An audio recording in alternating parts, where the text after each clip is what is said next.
بسم اللہ الرحمن الرحیم۔ رسول اللہ صلی اللہ علیہ وآلہ وسلم نے ارشاد فرمایا، جس کے دل میں ذرہ بھی تکبر ہو وہ جنت میں داخل نہ ہوگا۔ رسول اللہ صلی اللہ علیہ وآلہ وسلم نے ارشاد فرمایا، کسی غریب کو دینے پر صرف صدقہ کا ثواب ملتا ہے، لیکن غریب رشتہ دار کو دینے پر دوہرا اجر ملتا ہے، ایک صدقہ کا اور دوسرا صلح رحمی کا۔ بے شک قیامت کے دن سب سے پہلے لوگوں میں عرش کا سایہ اس شخص کو نصیب ہوگا جس نے کسی قرض دار کو مہلت دی یا اس پر قرضہ کا صدقہ کر دیا۔ فرمان رسول صلی اللہ علیہ وآلہ وسلم، زکوٰۃ نہ دینے والا قیامت کے دن آگ میں ہوگا۔ حضرت عثمان غنی رضی اللہ تعالی عنہ سے روایت ہے کہ رسول اللہ صلی اللہ علیہ وآلہ وسلم نے فرمایا، جس نے پورا وضو کیا اور فرض نماز پڑھنے کو گھر سے نکلا اور مسجد میں جا کر امام کے ساتھ نماز پڑھی تو اس کے تمام گناہ معاف ہو جائیں گے۔ رسول اکرم صلی اللہ علیہ وآلہ وسلم نے حضرت ابو ذر رضی اللہ تعالی عنہ کو نصیحت فرمائی کہ قرآن کریم کی تلاوت اور اللہ کے ذکر کا اہتمام کیا کرو، اس سے آسمانوں میں تمہارا ذکر ہوگا اور یہ عمل زمین میں تمہارے لیے ہدایت کا نور ہوگا۔ رسول اللہ صلی اللہ علیہ وآلہ وسلم نے ارشاد فرمایا، جوان عبادت گزار کی وجہ سے اللہ تعالیٰ فرشتوں کے سامنے فخر فرماتے ہیں۔ رسول اللہ صلی اللہ علیہ وآلہ وسلم نے ارشاد فرمایا، جنت کی کنجی نماز میں ہے اور نماز کی کنجی وضو میں ہے۔ نبی اکرم صلی اللہ علیہ وآلہ وسلم نے فرمایا، ماں کا حق ادا کرتے رہو،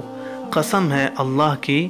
اگر تم اپنا گوشت کاٹ کر اسے دے ڈالو تب بھی اس کا چوتھائی حق ادا نہ ہوگا۔ اے لوگو، اللہ تعالی سے ڈرتے رہو اور کمائی میں حلال طریقہ اختیار کرو، اس لیے کہ کوئی آدمی اپنی مقدر کی روزی پوری کرنے سے پہلے دنیا سے جانے والا نہیں ہے، لہٰذا حلال چیزوں کو اختیار کرو اور حرام کو چھوڑ دو۔ رسول اللہ صلی اللہ علیہ وآلہ وسلم نے فرمایا، جو شخص کسی مسلمان کی ایک مصیبت کو دور کرے، اللہ تعالیٰ اس کی قیامت کی مصیبتوں میں ایک بڑی مصیبت کو دور فرمائیں گے۔ فرمان مصطفیٰ صلی اللہ علیہ وآلہ وسلم، عاجزی کی ایک علامت یہ بھی ہے کہ آدمی اپنے مسلمان بھائی کا جھوٹا یعنی بچا ہوا پانی پی لے، اور جو اپنے بھائی کا جھوٹا پیتا ہے اس کے 70 درجات بلند کیے جاتے ہیں، 70 گناہ مٹا دیے جاتے ہیں اور اس کے لیے 70 نیکیاں لکھی جاتی ہیں۔ رسول اللہ صلی اللہ علیہ وآلہ وسلم نے ارشاد فرمایا کہ اللہ تعالیٰ کا ارشاد ہے، اے انسان تو دوسروں پر خرچ کر، میں تجھ پر خرچ کروں گا۔ رسول اللہ صلی اللہ علیہ وآلہ وسلم نے فرمایا، جو شخص قرض دار کو مہلت دے یعنی قرض وصول کرنے میں نرمی کرے یا قرض معاف کر دے تو اللہ تعالیٰ اس کو قیامت کے دن اپنے عرش کے سائے میں جگہ دے گا، جبکہ اس کے سوا کوئی سایہ نہ ہوگا۔ رسول اللہ صلی اللہ علیہ وآلہ وسلم نے ارشاد فرمایا، اے عورتوں کی جماعت، صدقہ دیا کرو، کیونکہ میں نے دیکھا کہ جہنم میں تمہاری اکثریت ہے۔ کریم آقا صلی اللہ علیہ وآلہ وسلم نے ارشاد فرمایا، جو شخص حق پر ہوتے ہوئے جھگڑا چھوڑ دے اس کے لیے جنت کے نچلے درجے میں محل کی ضمانت دیتا ہوں، اور جو مزاح میں بھی جھوٹ چھوڑ دے اس کے لیے جنت کے بیچوں بیچ محل کی ضمانت دیتا ہوں، اور جس کے اخلاق اچھے ہوں اس کے لیے جنت کے اونچے درجے میں محل کی ضمانت دیتا ہوں۔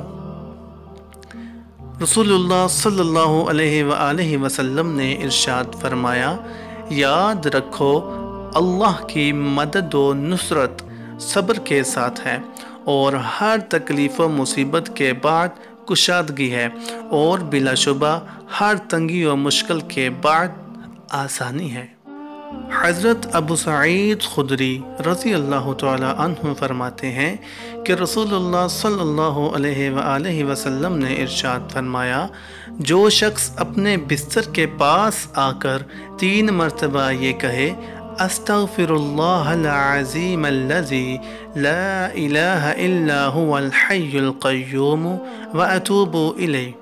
تو اس کے سارے گناہ معاف ہو جائیں گے، خواہ سمندر کی جاگ، ریت کے ذرات اور درختوں کے پتوں کے برابر ہی کیوں نہ ہوں۔ میرے پیارے دوستو، اگر آپ کو ہماری آج کی یہ ویڈیو پسند آئی ہے تو ہم آپ سے یہ گزارش کرتے ہیں کہ ہماری ویڈیو کو لائک کیجئے، ہمارے چینل کو سبسکرائب کیجئے، اور ساتھ ہی لگے بیل کے بٹن کو بھی کلک کیجئے تاکہ ہماری آنے والی نئی ویڈیوز کا نوٹیفیکیشن آپ کو ملتا رہے۔